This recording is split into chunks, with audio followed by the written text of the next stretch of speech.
මෙවර ගුරු දිනේදී අපිට ඉතා සුවිශේෂී ගුරුවරියක් හමු වුණා. මේ ලෝකය දැසින් දැකීමට වරම් නොලත්තත් ඇය මෙන්ම වරම් නොලද දහසකුත් දරුවන්ට ජීවිතය කියා දෙන ගුරුවරියකගේ කතාවක්.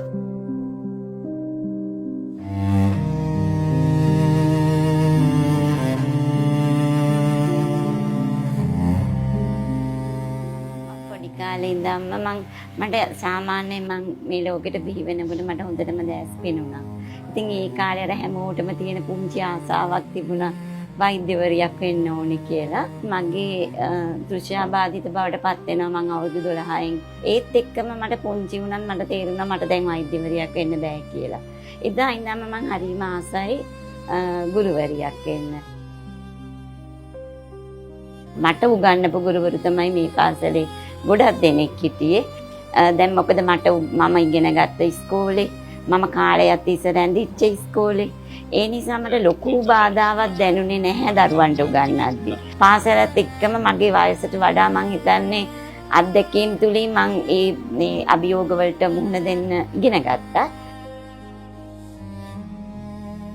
සමහර විටම ඇත්තටම අපේ පාසලේ ඉන්න ළමයි ගෙවල් වල දෙමව්පියන්ට නොකියන දේවල් අපිට ඇවිල්ලා කියනවා. දැන් මම නියෝජ්‍ය විදුහල්පති බවට පත් වෙලා අවුරුදු 8ක් විතර වෙන්න එනවා.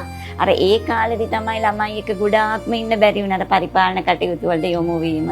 එහිම නැත්නම් අර ඉස්සර ඉස්කෝලේ ගුරුවරියක් හැටියට ඉන්නකොට හැම දෙයක්ම ඇවිල්ලා ඒගොල්ලෝ කියන අපි නිරන්තරයෙන්ම දරුවනුත් එක්ක අම්මගේ තියෙන සෙනෙහසින් තමයි අපි දරුවෝ දිහා බලන්න පුරුදු වෙලා ඉන්නේ.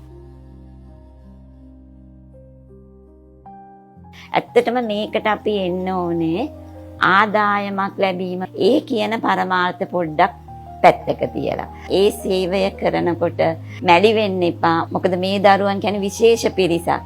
ඒගොල්ලන් අපි සමාජයට බරක් නැති පිරිසක් බවට පත් කරන්න අපි ලොකුවට කැප වෙන්න ඕනේ. අන්න ඒ කැපවීමත් එක්ක වැඩ කරනවා නම් මේක හරීම සුන්දර තැනක්. මට මේ වෙලේදී මට මතක් වෙනවා එක වසරේදී මම සාමාන්‍ය පාසලක උගන්වපු. ඊට පස්සේ මම මෙහිට ආවට පස්සේ මට බ්‍රේල් උගන්වපු ගුරුවරයා. ඉස්සෙල්ලම කරුණාදාස කියලා සර් කෙනෙක්. ඊට පස්සේ මම A level කරන්න ගියාම ඒ පාසලේ මගේ පන්ති බාර ගුරුවරිය මැණික් දිවල කියලා.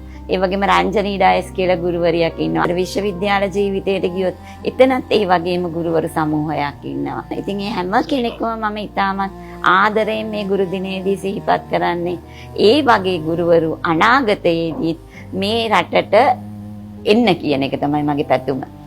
සිය ජීවිතයේ අභියෝග පසෙකලා දරුවන්ට ජීවිතය දිනන්න කියා දුන් ගුරුවරුනි. ඔබට අපගේ ප්‍රණාමය.